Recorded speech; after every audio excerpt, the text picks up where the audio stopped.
before, after라는 것은 어떤 사건을 기점으로 인해서 그 전과 그 이후가 극적인 변화가 있는 것을 뜻합니다.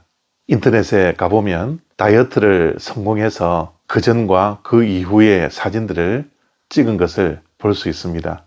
성형수술을 하거나 또 운동을 해서 몸을 만들고 그 전과 그 이후의 사진들을 찍은 것을 볼 수 있죠.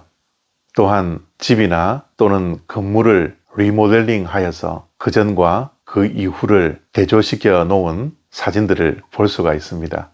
우리 믿는 자들도 예수님을 믿고 구원받은 삶의 그 전과 그 이후에 분명히 분리된 삶을 우리 모두는 가지고 있습니다.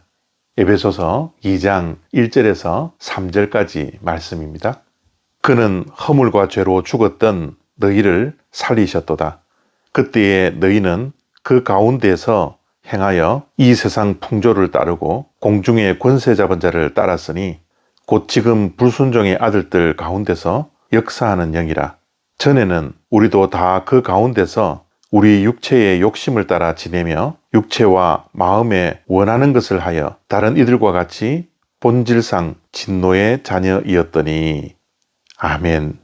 방금 읽은 본문 말씀은 우리가 예수님을 믿기 전, 다시 말씀드리면 구원받기 전의 모습을 우리에게 보여주고 있습니다.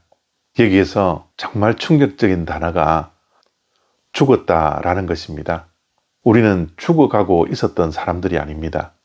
이미 죽었다라고 표현합니다. 물론 여기에서 죽음이라는 것은 생물학적 죽음이 아닙니다. 육체는 살아있다 할지라도 영이 죽은 것이죠.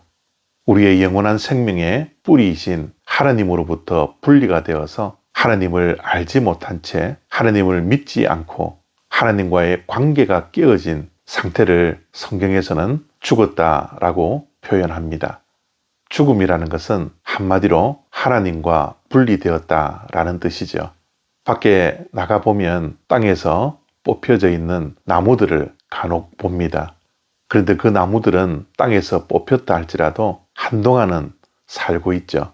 그러나 그 나무가 잠시 살아있다고 해서 산 나무라고 우리는 표현하지 않습니다. 죽은 나무죠. 우리들도 하나님과 분리된 채 살아는 있습니다. 그러나 그 생명은 산 생명이 아니라 죽은 생명입니다. 이 죽음에서 건져낼 분은 오직 하나님 한 분밖에 계시지 않습니다. 나의 노력으로, 내 의지로 내가 수련을 하고 이 땅에서 착하게 산다고 해서 죽었던 생명이 살 수가 없습니다. 우리의 생명은 오직 생명의 주인 되신 하나님께서 은혜로 우리를 살려주시는 것이죠. 예수님을 믿기 전 죽었던 생명들의 모습은 오늘 본문 말씀이 잘 설명해 주시고 있습니다.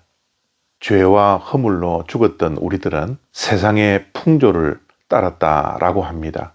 세상의 풍조라는 것은 세상의 가치관과 세상이 추구하는 것을 가지고 살았다라는 것입니다.